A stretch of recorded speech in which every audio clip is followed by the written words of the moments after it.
Hello, peoples and persons of all ages. It is I, Kazriam, bright-eyed and bushy-tailed after a year-long nap where absolutely nothing significant happened and everything was fine. But as I wander through my content desert, looking to quench my insatiable thirst for peak animation, to raise my spirits and set a fire in my heart, I come across an oasis containing the peakest of peaks that one could ever desire, and my heart is ablaze. K-pop Demon Hunters, the amazing digital circus, Knights of Guinevere, and yes, the thing that finally pushed me back onto my feet, the official continuation of the Owl House. In a world where news just constantly drags you down to the deepest, darkest pits of your mental psyche that make you question how could it possibly get worse, only to Odalia slap you with some of the most enraging footage your eyeballs have ever had the displeasure of witnessing. This glorious gift, blessed by the Titan himself, descends upon us from unknown forces of good, spreading the glory and grace of our savior, Hootzifer. And just in time for Valentine's Day. Aw, Dana, you shouldn't have. And not exactly forces unknown, because today we're gonna go over what we do know about the upcoming content, who's making it, what's it about, and what we can expect going forward from the Owl House. First of all, what is this new content?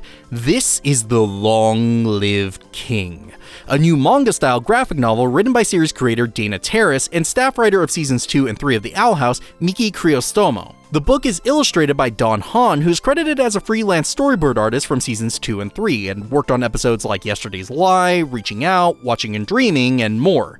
If you're a fan of the darker, more mature style of storytelling from those seasons, then you're in luck, because we are definitely getting that based on this synopsis of the plot. King has never fully considered what it means to be a Titan until now. Burdened by the knowledge that he will outlive his beloved Owl House family, he's still determined to enjoy every moment he can with them, even if that means using one of the Collector's devices to wipe away his sad memories. But when King accidentally erases Luce's memories, he must enlist the Collector and Ida to help him recover Luce's memories and confront their deepest fears along the way. According to Dana on Blue Sky, this story takes place approximately 2 years after the defeat of Bellows from Watching and Dreaming and takes place before the epilogue at the end of the episode, placing Luce at about 16 or 17 years old. And yes, this is very important. Ida can curse now. That's right, she can say damn now. It's like a little baby curse, but you know, we can start there. We can stand a damn Ida. So we already know a decent focus of the story, but looking over the book cover, we can actually discern a little bit more about what we can expect. Predominantly featured, obviously, is King, a determined-looking Ida, and the Collector, all who have the same designs that we know and expect already. Also a main feature, Luz is sporting a similar long sleeve variation of her classic hoodie with the same medallion that Amity was wearing in Season 2.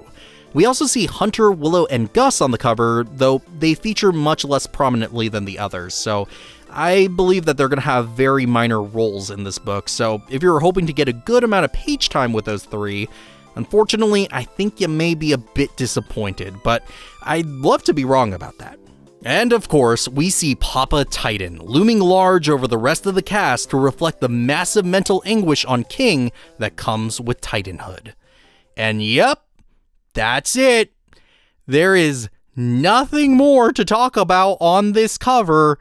There is definitely nothing else that could possibly be worth mentioning. Oh, okay, yeah, Amity does appear to be in a Boiling Isle style wedding dress, complete with a bouquet and what may be a flowing veil behind her. I have to say though, this one is a bit odd. Could her and Luce be married in between Bellows' defeat and the epilogue? Sure, I guess. There's nothing really that contradicts that in the episode. However, call me a prude, but it just seems like kind of an odd choice to have them get married at, again, 16 or 17 years old. They're, you know, kids still. If not a wedding dress, then I expect this to be some birthday, coming-of-age-like outfit, akin to a Sweet 16 or a quinceañera. Or, and stay with me on this, what if this is a bridesmaid's outfit for Rain and Ida's wedding? Huh? Now that one I can get behind. So that's the cover. The book will be 144 pages long and releases on September 29th, so please wake me up when September ends. You know, for the review. Lastly, and most importantly, we also got some very cool additional details from Dana's post and replies on Blue Sky, including one hilarious response where she claps back to the official Duolingo Brazil account for trying to jump on the Hooty hype train, only for her to shut them down for their decision to fire their employees and replace them with AI. Thought that one was really tasteful. However, the ones that are the most important ones are the ones where she explicitly declares her plan to continue the Owl House. And I mean explicitly. No inferring this, no hint that. She says that the graphic novels can open a plan to continue the Owl House story, fill in lost gaps, and tell some meaningful stories that we couldn't in the show. She goes on to say that she has a lot of ideas that she'd love to expand on, treating each graphic novel as a lost episode that would go on to expand the characters and the world building that they weren't able to get to. She said that in response to a user asking about the Bat Queen, by the way. Finally, not copium, not maybe, she explicitly said each graphic novel, as in more than one. This is obviously incredibly exciting, and I know that September seems like a long while away, but there are some things to hold us over in the meantime. As a matter of fact, this is future Danny dubbing over this portion of the video because Glitch just officially confirmed Knights of Guinevere has been greenlit and released a teaser. Not to mention that Amphibia creator Matt Braley officially has shown off a teaser for his new show, Clara in the Below, all within 48 hours of me editing this video, so it's been a wild return so far. If I knew we'd get all these new projects so soon after returning, then I'd probably get my mental health together a bit faster. Expect a new video on Knights of Guinevere as soon as I can catch my breath.